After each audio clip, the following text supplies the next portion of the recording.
Achyuta Padakamalam.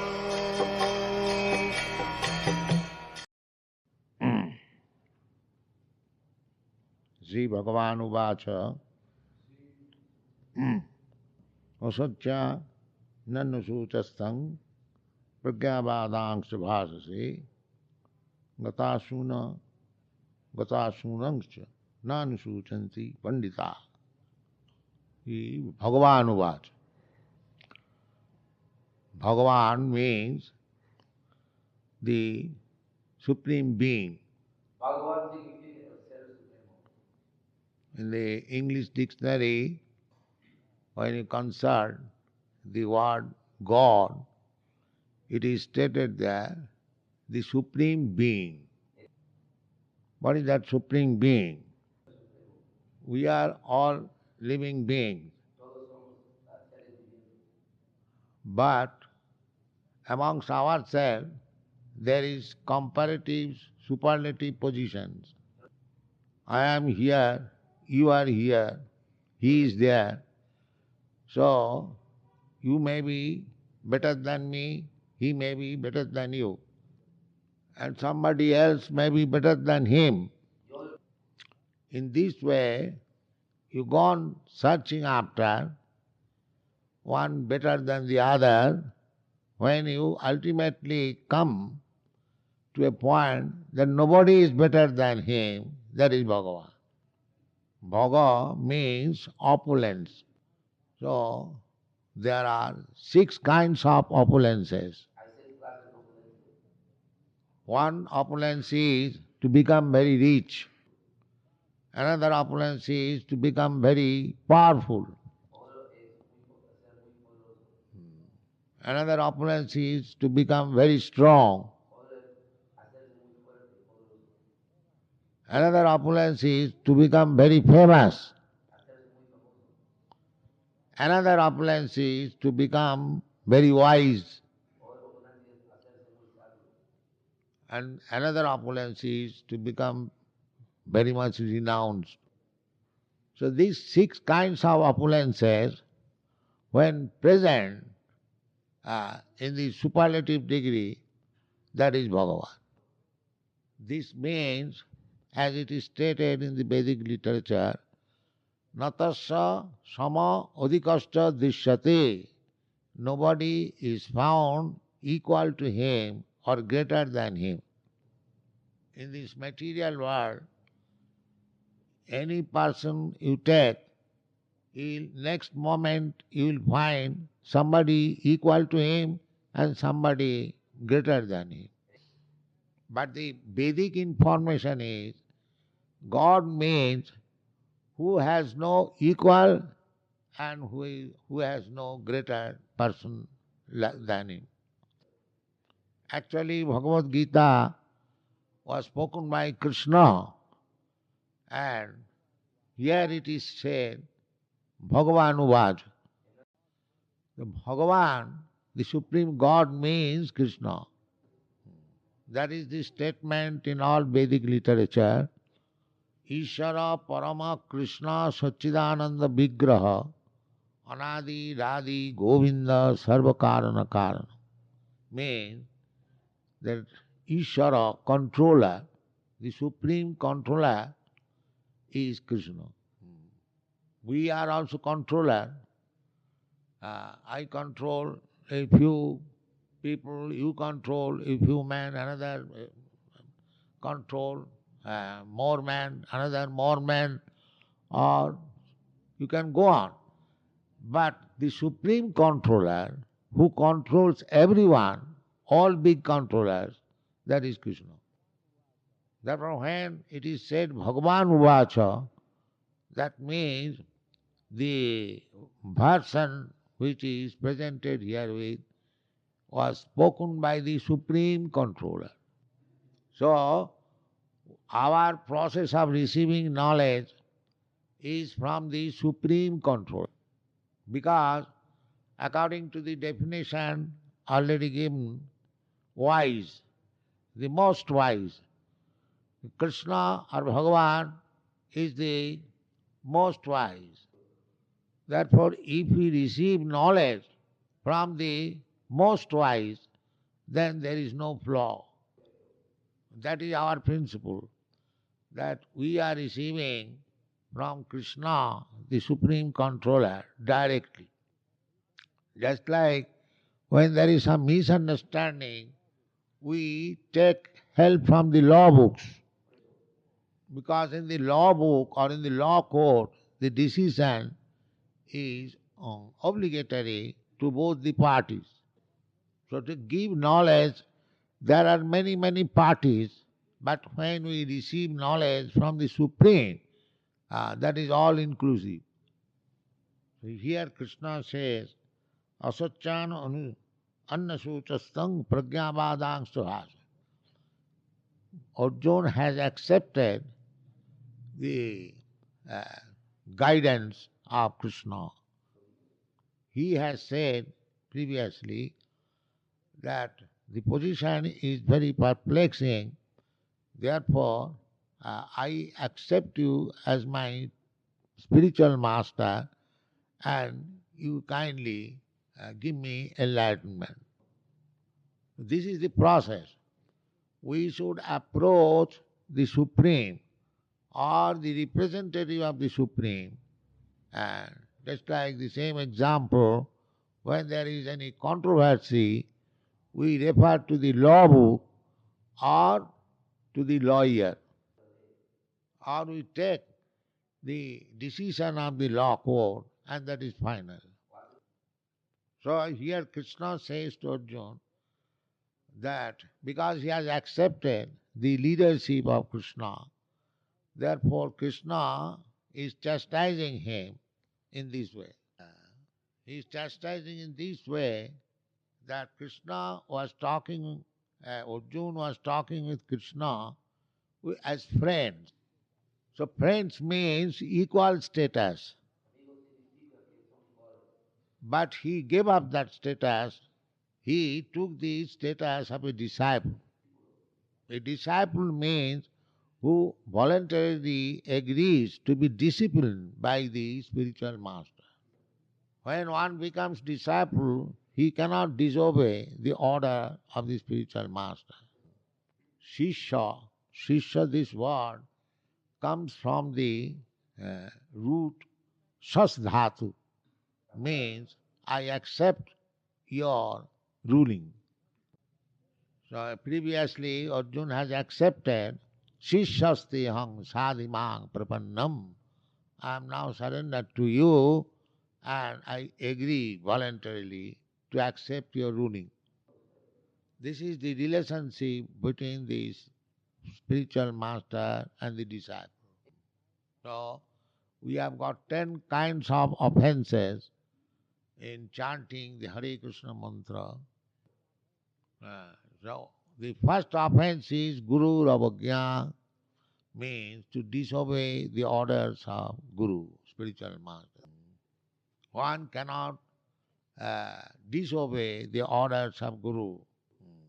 Chaitanya Mahaprabhu, although he is Krishna himself, he also says, Guru more murkha dekhi korila sasan.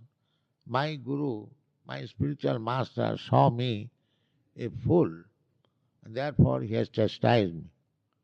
So therefore, Krishna, because Arjuna has accepted Krishna as Guru, therefore he is chastising him that you are lamenting on a subject matter which is not done by any learned man. That means you are not a learned man, you are fool. The learned man does not do like this. That means you are not learned man because you are doing this. So, Krishna says that you practically, you are not in the knowledge of things, still you are lamenting on the bodily concept of life. Anyone who accepts his body as self, he is not only learned, but he is compared with the animal. That is the statement in the Vedic literature. Jasyato buddhi kunapeti dhatuke Sadhik kalatra dhisubhoma ijjadhi jatirtha buddhi salile nakarhichit janeshu avijneshu saeva gokhara. Go means cow and khara means ass. So anyone who accepts this body as self, he is animal, he is not human being. That is the beginning of knowledge. People are accepting knowledge from school, college, university, but at the present moment at least, how many people know that he is not body? Unless we understand this first principle of knowledge, there is no question of spiritual advancement of life. So, the beginning of Bhagavad Gita is to give lesson that we are not this body.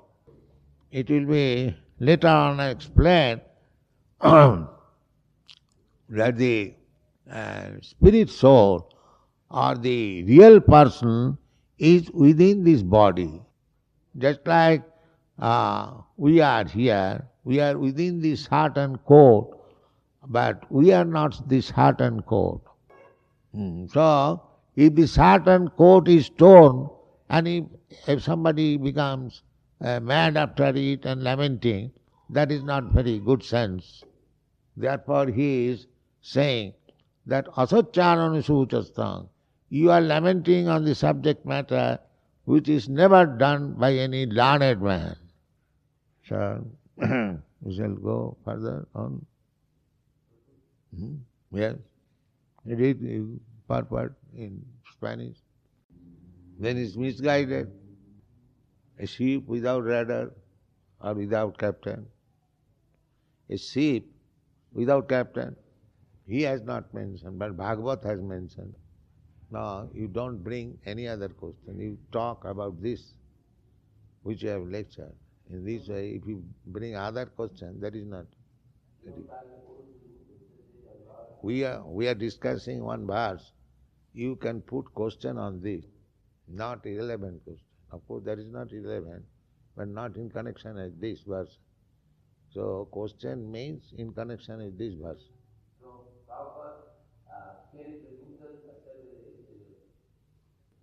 How do you understand when you go for treatment to a physician, how do you understand that here is a physician?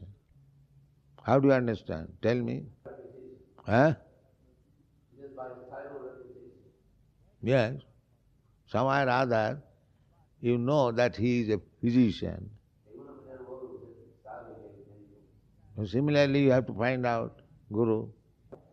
Guru, first of all, who requires a Guru?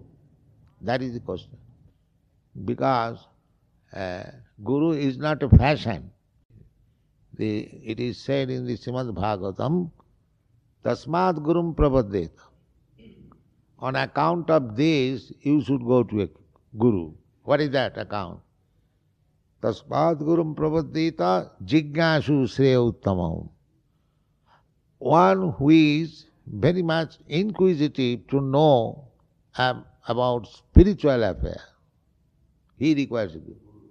Spiritual affair means that we are in this material world, we are suffering. When the question will come in one's mind, why I am suffering? That is spiritual. Just like an animal is being to the slaughterhouse, he cannot inquire why I am being taken to the slaughterhouse. But if a man is being taken forcibly, he will protest, he will cry, he will call crowd. Therefore, human being can inquire about spiritual affair. So, when there is spiritual inquiry, then one requires a Guru. And by going to Guru, as it is stated, tadviddhi pranipatena pariprasnena sevaya. One has to learn by surrendering, pranipat. So, first of all, there must be a strong impulse to inquire about the transcendental subject matter, then one requires a guru. Not that to follow a fashion that one has guru. Acharyavan purusha veda. Unless one becomes under the control of Acharya, he has no perfect knowledge. Therefore the Veda says, Tadvijnanatham sa gurumeva abhigachet. For understanding the transcendental science, one must approach a guru. And what is the symptom of guru? Samitpani shrutiyam brahmanishtam. Guru means one who has complete knowledge of Vedic version, and not only that, he is a staunch or fixed up devotee of the Supreme Lord. These are the qualifications. The Guru strictly follows the Vedic injunction and teaches the same thing to his disciple. That is Guru. So, first thing is, one must be inquisitive to understand about the spiritual subject matter. Just like you have come here in this temple, you know that here nothing like political meeting is going on. Here something spiritual matter is being discussed, therefore you have come. This inclination is the beginning of spiritual life. This is called Shraddha. So, Shraddha means faith. So, this Shraddha has to be developed further. And to develop this Shraddha or faith, one has to associate with persons who are keeping with this faith. Therefore it is said, Adu Shraddha Tato Sadhu Sangha. First of all faith, then to associate with persons who are devotees and faithful. In this way, when further development is done, then Ato Bhajana Kriya means the learning the process of devotional service. No gambling, no meat eating. These are not wanted. In the beginning of life, nobody smokes or nobody becomes intoxicated. It is learned by bad association. Similarly, it can be given up by good association. They are called anarthas. Anartha means unwanted bad habits. So, when we are children, innocent, we have no bad habits. But as we grow and associate with bad company, we also acquire all these bad habits. So to give up all these bad habits means we have to associate with sadhus or devotees, saintly person, then we can give it up. This is called anartha nivritti, means giving up all unwanted bad habits. These things are not wanted. Nobody dies if he does not smoke or drink. Nobody dies. So artificially we learn it, so by good association we can give it up. So when we are purified out of all the bad habits, then we become fixed up in spiritual knowledge. So in this way we make advance in spiritual life, and at the last stage we become lover of God. This is the process, and one who teaches this process, he is Guru. This is the definition of Guru. I do not know what to say. What is here? She said that the devotee does not lament for the living of the others. Where it is? Well, there's a tendency to misunderstand it in that way. No, when we are teaching, it is because the people are suffering on account of ignorance. Therefore we are teaching how we are callous. We are not callous, we are very much sympathetic to give them knowledge. How do you say? The devotees are not callous. Why they are touring all over the world, accepting so much trouble, opposition?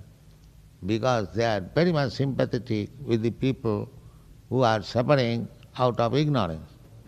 They are the most sympathetic friend of the human society.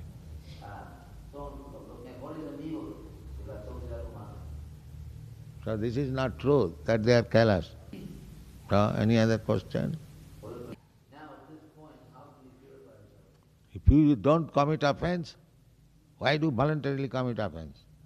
No comita más ofensas porque es voluntario. You should not commit offense. No debe cometer ofensas. Then it will be all right, purified. Inmediatamente puede estar bien. By performing Sankirtan. Just like if a man drinks, and if he drinks, then he become a drunkard. Drink more and he become drunkard. Similarly, chant more and he become a perfect chanter. Yes, that is the first offense. Guru Ravagya Shruti Shastra Nindanam.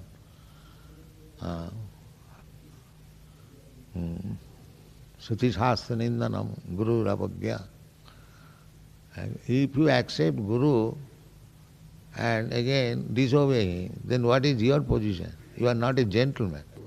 He promised before Guru, before Krishna, before fire, that I shall obey your order, I shall execute this, and again you do not do this, then you are not even a gentleman. What to speak about devotee? This is common sense. What is that? How can he control his tongue so that he can treat people nicely? He can take prasadam.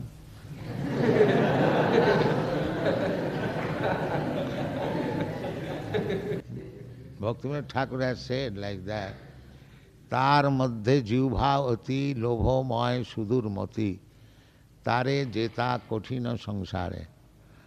Out of all the senses, the tongue sense is very powerful. So it is very difficult to control it. So he says, Tar madhe jivbhavati lobho moy sudur mati. The tongue is very greedy and very difficult to be controlled. Therefore, Krishna has given us one weapon. What is that? Krishna baro dayamoy koribare jivha joy saprasad anna dila bhai. Krishna is very kind. Therefore, he has given us his remnants of food stuff.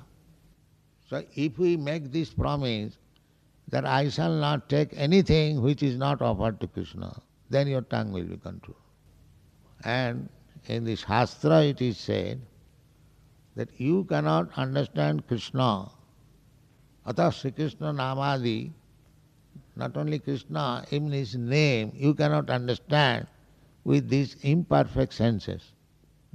Atha Sri Krishna Namadi nabhavet grayam indriyai sevan mukhe hi jivhado sami vaspuratada. But when you engage your tongue in the service of Krishna, then Krishna reveals himself. So the tongue's business is twofold. One is with tongue we speak, we vibrate sound. And another business is with tongue we taste nice food stuff. So if you engage this tongue in the matter of Krishna's service by vibrating Hare Krishna mantra, and if you don't allow your tongue to touch anything which is not offered to Krishna, then you become immediately Krishna realizer. So when the tongue is controlled, all other senses are automatically controlled. Now again engage your tongue chanting Hare Krishna. Hare Krishna, Hare Krishna, Krishna Krishna, Hare Hare.